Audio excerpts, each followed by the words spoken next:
വാദങ്ങൾക്കിടെ V D Satheesan മന്ത്രിസഭയുടെ മൂന്നാമത്തെ യോഗം അല്പസമയത്തിനുള്ളിൽ മുഖ്യമന്ത്രിയുടെ സെക്രട്ടറിയായി രത്തൻ ഖേൽക്കറെ നിയമിച്ചതുൾപ്പെടെ ചർച്ചയാകുമോ എന്നാണ് ആകാംക്ഷ.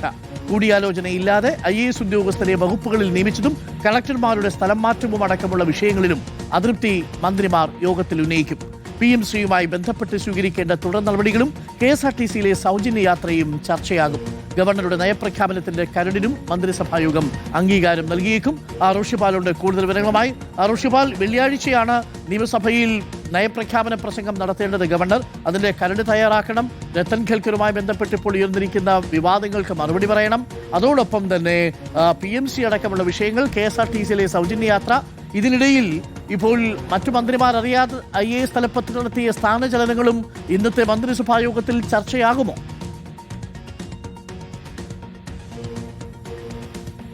അരുൺകുമാർ, സ്വാഭാവികമാണ്. കാരണം IAS ഉദ്യോഗസ്ഥന്മാരുടെ പൊടുന്നനെയുള്ള സ്ഥലമാറ്റത്തിൽ മന്ത്രിമാർക്കും MLA-മാർക്കുമൊക്കെ കടുത്ത അമർഷമുണ്ട്. കാരണം സാധാരണ രീതിയിൽ അത് മന്ത്രിസഭാ യോഗത്തെ അറിയിച്ചാണ് അങ്ങനെ ഒരു സ്ഥലമാറ്റം നടക്കാറുള്ളത്.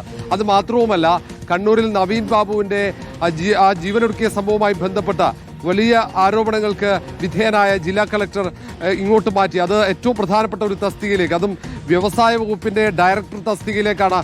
അതേപോലെ തന്നെയാണ് KSIDCയുടെ ഈ മാനേജിംഗ് ഡയറക്ടർ തസ്തികയും ഇദ്ദേഹം നിർവഹിക്കുന്നുണ്ട്, അരുൺ K. വിജയൻ. അത് വ്യവസായ മന്ത്രി PK കുഞ്ഞാലിക്കുട്ടിയുടെ അറിവോടെയല്ല എന്ന പരാതി കൂടി ഒരു ഭാഗത്ത് ഉയരുന്നുണ്ട്. എന്നാലും ഈ കാര്യമൊക്കെ ഇന്ന് മന്ത്രിസഭാ യോഗത്തിൽ ഉയരാൻ സാധ്യത വളരെ കൂടുതലാണ്. കാരണം മന്ത്രിമാർ കടുത്ത സംതൃപ്തി അറിയിക്കും. കാരണം അവരുടെ ജില്ലകളിൽ അല്ലെങ്കിൽ അവരുടെ വകുപ്പുകളിൽ ഇത്തരത്തിൽ ഇടപെടൽ നടത്തുമ്പോൾ അത് അവരെ അറിയിക്കുന്ന ഒരു സ്വാഭാവികമായ രീതിയുണ്ട്. ആ നടപടികളൊന്നും പാലിക്കപ്പെട്ടിട്ടില്ല എന്ന പരാതിയാണ്. ഏതായാലും ആ വിഷയങ്ങളടക്കം ചർച്ചയാകും. സ്വാഭാവികമായി രത്തൻ ഖേൽക്കറുടെ നിയമനവുമായി ബന്ധപ്പെട്ട വിവാദങ്ങൾ അത് കോൺഗ്രസിനകത്ത് മുറുമുറുപ്പ് ഉണ്ടാക്കുന്നുണ്ട്. ആ മുറുമുറുപ്പ് ഏതെങ്കിലും തരത്തിൽ മന്ത്രിമാർ അറിയിക്കുമോ മുഖ്യമന്ത്രി എന്നത് പ്രധാനപ്പെട്ട മറ്റൊരു കാര്യമാണ്. അതിനൊപ്പം തന്നെയാണ് ഗവർണറുടെ നയപ്രഖ്യാപന പ്രസംഗം. അതിന്റെ കരട് ഇന്ന് മന്ത്രിസഭാ യോഗം അംഗീകരിക്കും. അതിനു പുറമെ മറ്റു പ്രധാനപ്പെട്ട പദ്ധതികൾ, അതിൽ ഒന്ന് KSRTCയിലെ സ്ത്രീകൾക്കുള്ള സൗജന്യ യാത്രയാണ്. അതിന്റെ നടപടിക്രമങ്ങൾ എങ്ങനെയാണ് എന്നുള്ള കാര്യത്തിൽ ഒരു വ്യക്തത ഇന്നുണ്ടാകാൻ സാധ്യതയുണ്ട്. അങ്ങനെ നിരവധി വിഷയങ്ങൾ PMCയുമായി ബന്ധപ്പെട്ട ഇപ്പോഴും ഒരു അവ്യക്തതയുണ്ട്. അക്കാര്യത്തിൽ മുഖ്യമന്ത്രി തന്നെ നേരത്തെ റിപ്പോർട്ട് തേടിയതാണ്.